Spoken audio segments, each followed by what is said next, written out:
চাঁপাইনবাবগঞ্জের শিবগঞ্জ সীমান্তে বাংলাদেশিদের সঙ্গে ভারতীয়দের সংঘর্ষের ঘটনা ঘটেছে। শনিবার সকালে এই সংঘর্ষ শুরু হয়। শেষ খবর পাওয়া পর্যন্ত বেলা ৩টা পর্যন্ত থেমে থেমে চলেছে ধাওয়া ও পাল্টা ধাওয়া। এতে একজন বিজিবি সদস্য আহত হয়েছেন।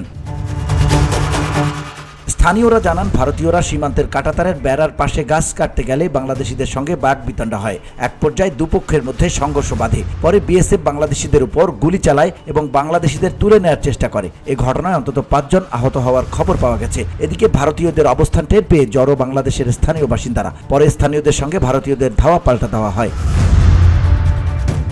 সুজন নামের একজন ফেসবুকে সংঘর্ষের ভিডিও পোস্ট করে লেখেন, শিবগঞ্জ উপজেলার কালীগঞ্জ সীমান্তে ভারতের বিএসএফ এবং তাদের জনগণের তাণ্ডব বাংলাদেশের অভ্যন্তরে ঢুকে বাংলাদেশি আম গাছ কেটে নষ্ট করে। তার প্রতিরোধে বাংলাদেশ বিজিবি এবং জনগণ একসাথে সম্মুখ যুদ্ধে মোকাবেলার চেষ্টা। বিএসএফ অনবরত গ্যাস বোমা নিক্ষেপ করছে, যার কারণে আমাদের প্রতিরোধ করা কষ্ট হচ্ছে।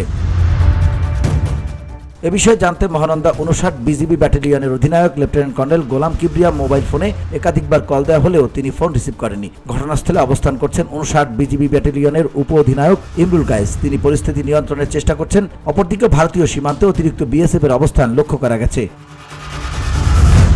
VOD Bangla news desk.